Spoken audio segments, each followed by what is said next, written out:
this conspiracy theory is one that is not necessarily new, but this particular person put an interesting twist on it. I found this over on Reddit, where a guy says here, Subhumanities from 2 hours ago says human GULOP gene was deactivated by aliens to prevent space travel.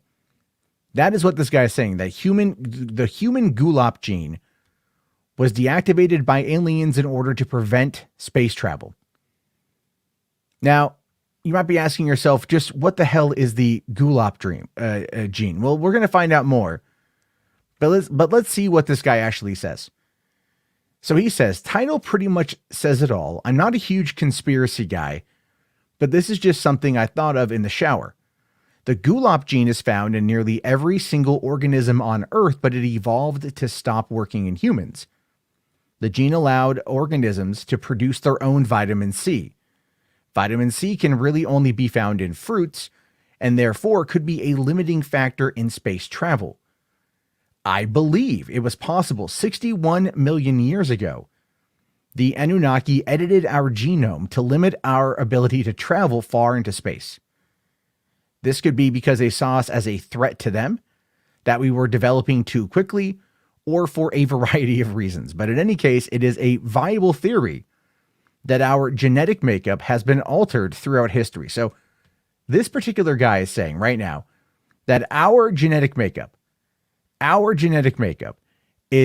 been altered by the Anunnaki. And we're going to talk about the Anunnaki. If you don't know who they are, that's its own freaking rabbit hole. But it's an interesting theory that the prevailing human DNA was altered 61 million years ago. Well, I don't think that was really what happened, but okay. This is essentially, in part, if you guys can't read it, I understand. I couldn't get this in a smaller screen grab. Now, the summary for the GULOP gene is roughly this. The gene is non-functional in humans and other primates. In most mammalian species, the corresponding gene encodes L-glucono-gamma-lactone oxidase, which catalyzes the last step of the ascorbic acid biosynthesis. The human gene is a remnant that lacks 5 of 12 exons found in functional rodent genes. The loss of enzyme activity results in hypoascorbemia, or the inability to synthesize vitamin C. So basically saying that we just don't produce our own vitamin C. That's what it's saying. But in rodents, apparently, they really can produce their own vitamin C. Like, okay, so that got me thinking here. All right, so what do we know about like the oldest human? Well, that was Lucy. Lucy the ape, which is, at this point established by the scientific community to be roughly 3.2 million years old. And, coming in from Ethiopia in Africa.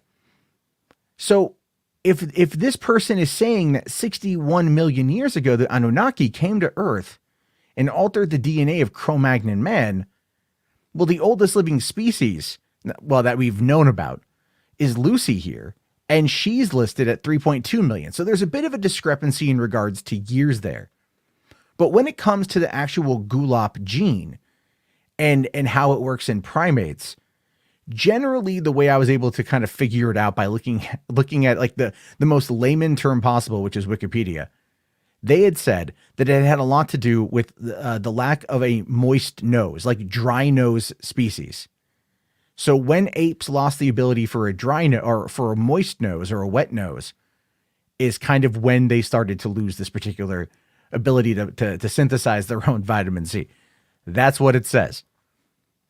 A little bit weird, but I mean, okay, fine. So what about the Anunnaki itself? That's where the rabbit hole, I think, truly gets interesting, because a lot of people love to go back to the Anunnaki. But before we get to that one here's why it's interesting in regards to space travel. According to space.com, this is an article from them, and it says an orange a day keeps scurvy away. Centuries ago, ships often sailed with crews numbering in the hundreds, returning with tens. The cause of death was scurvy, a severe depletion of vitamin C. Today's explorers cross miles of space with no hope of finding an island with food and nutrients along the way. All nutritional needs must be met aboard. Nutrition is vital to the mission, says Scott M. Smith, the manager of NASA's Nutritional Biochemistry Lab, saying without proper nutrition for the astronauts, the mission will fail. It's that simple. Now, in space, the astronauts' environment also impacts their nutritional needs. Beyond microgravity, higher radiation exposure, higher atmosphere levels of carbon dioxide, temperature, and humidity can all have profound effects on health. Nutrition is important to help counteract some of the effects of spaceflight that they can have on the body, such as bone and muscle loss, cardiovascular degradation, impairment of immune function, neurovestibular changes, and vision changes. Saying here that we need to make sure we understand the body's requirements for nutrients, that the food system has those nutrients, and that they are stable over a long spaceflight, or the duration of a long spaceflight. Finishing up here by saying, we can plan for what we know, it's what we don't know. That's the challenge. Now, it finishes up here by saying that as durations increase, and as we prepare for our journey to Mars, it is important to understand how the human body changes with longer exposure to microgravity and radiation doses.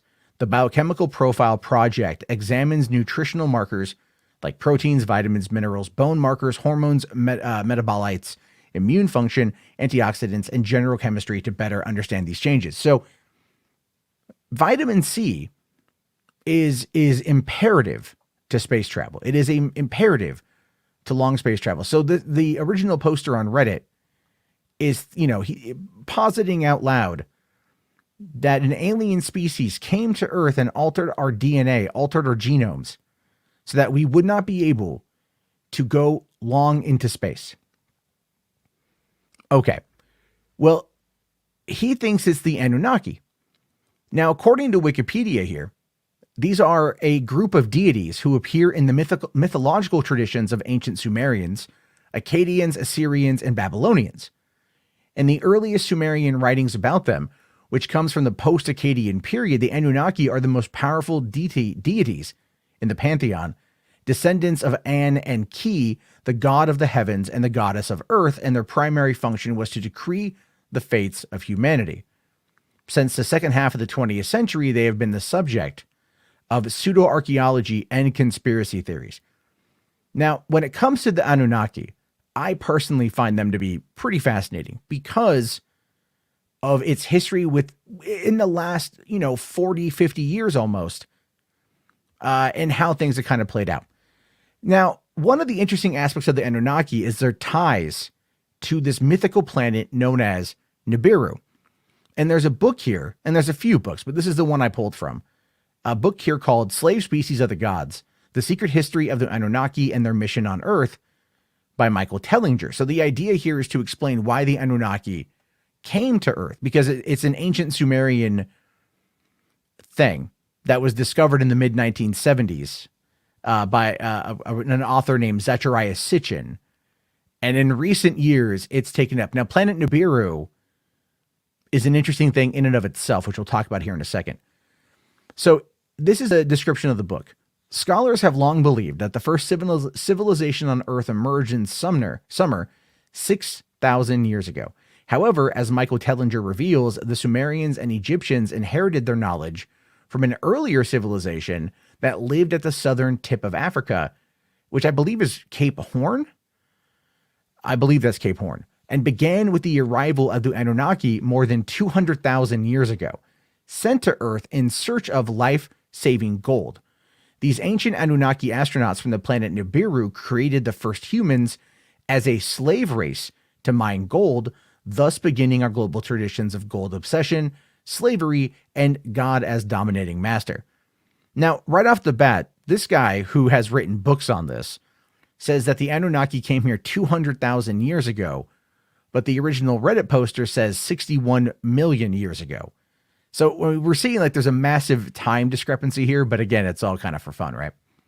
Now, revealing the archaeological and genetic evidence in support of Zecharia Sitchin's revolutionary work with pre-biblical clay tablets, Tellinger shows how the Anunnaki created us using pieces of their own DNA, controlling our physical and mental capacities by inactivating the more advanced DNA, which explains why less than 3% of our DNA is active. Now, that actually ties into what the Reddit poster was saying about how the Anunnaki altered our DNA, altered our genome, for what? The sake of being a slave species, which is essentially what he's trying to argue here, that they were just trying to come and get gold because it was life-saving gold. I don't know. Maybe I need to read the book to find out more. Now, Tellinger identifies a recently discovered complex of sophisticated ruins in South Africa, complete with thousands of mines, as the city of Anunnaki leader Enki, and explains their lost technologies that use the power of sound as a source of energy, matching key mythologies of the world's religions to the Sumerian clay stories on which they are based. He details the actual events behind these tales of direct physical interactions with God, concluding with the epic flood, a perennial theme of ancient myth that wiped out the Anunnaki mining operations. So you get a couple weird vibes off of this. Like, I'm getting some like Atlantis vibes off of this, but we can start to see how, like, you know, this book, when it came out many years ago, is still, the ideas are kind of influencing how other people think about the Anunnaki, right? Now, this is an artist's rendition of what planet Nibiru is. And planet Nibiru has been, again, in the lexicon of conspiracy theories now for quite some time. Remember the December 12th or December 21st, 2012, the end of the world, so to speak? That was supposed to be planet Nibiru, planet X, the 10th planet in our system, before Pluto was demoted and then re-promoted. I don't remember, but I think Pluto's back at being a planet, you know. It was canceled for a while, but then Disney rehired it. Anyway, and then, so planet Nibiru. So according to this article here that I found, and I think this is on space.com. The other one I pulled was from nasa.gov, but this is from space.com. And they talk about Nibiru, the non-existent planet, in an article from 2018.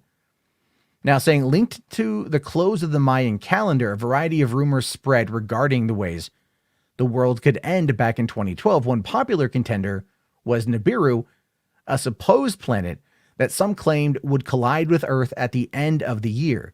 But despite the buzz, there's no specific evidence supporting the alleged planet's existence. And of course, our planet survived 2012 without absorbing a massive impact.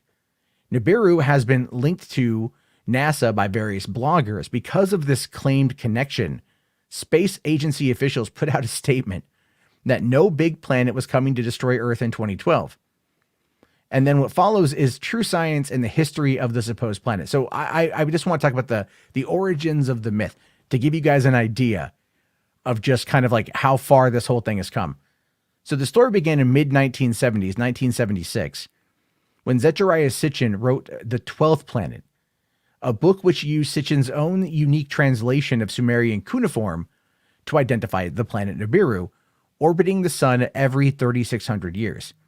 Several years later, Nancy Leiter, a self-described psychic, announced that the alien she claimed to channel had warned her this planet would collide with Earth in 2003.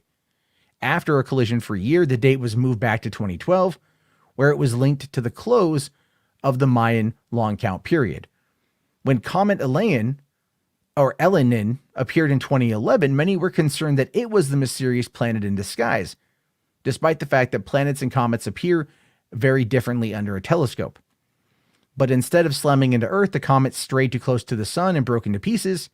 The leftover fragments will continue on their path to the outer solar system for the next 12,000 years. Still bits of comet and not a more cohesive planet. So, looking at the original theory, looking at what this guy was saying, we can kind of take from all of this that this dude is just like, you know, I get what he's trying to say. I get what he's trying to say here, but none of it makes any sense. Even like the crazier conspiracy people wouldn't even go as far as 61 million years in the past. They go back 200,000 years where they say that these space gods created mankind to more or less just be slaves. But our earliest Cro-Magnon man found Lucy is 3.2 million years old. So from here, as always, take with an insane grain of salt. But I just wanted to talk about this for a little bit because I think it's pretty funny. It's not that I believe any of this. And here's Jay saying, I see Matt's gone, oh, Heaven's Gate. No. But I will say here that the planet Nibiru conspiracy theory was the first real rabbit hole I went down on YouTube in 2012 when I was working at my old studio, and my boss came in as I was working on a script, and he just goes like, hey man, you hear about this 10th planet? And I'm like, no. And he's like, yeah, apparently in like 5 years, it's supposed to come destroy the entire world. And Fox News just talked about it. I'm going to send you a link. There went my whole night. I watched video after video after video on YouTube about how the end of the world was coming in 2012. And it didn't happen. And here we are, nearly a decade later, still alive, but people are still talking about it to some kind of extent. So that is the Boulder Talk Radio conspiracy theory for the night. I appreciate everyone tuning in.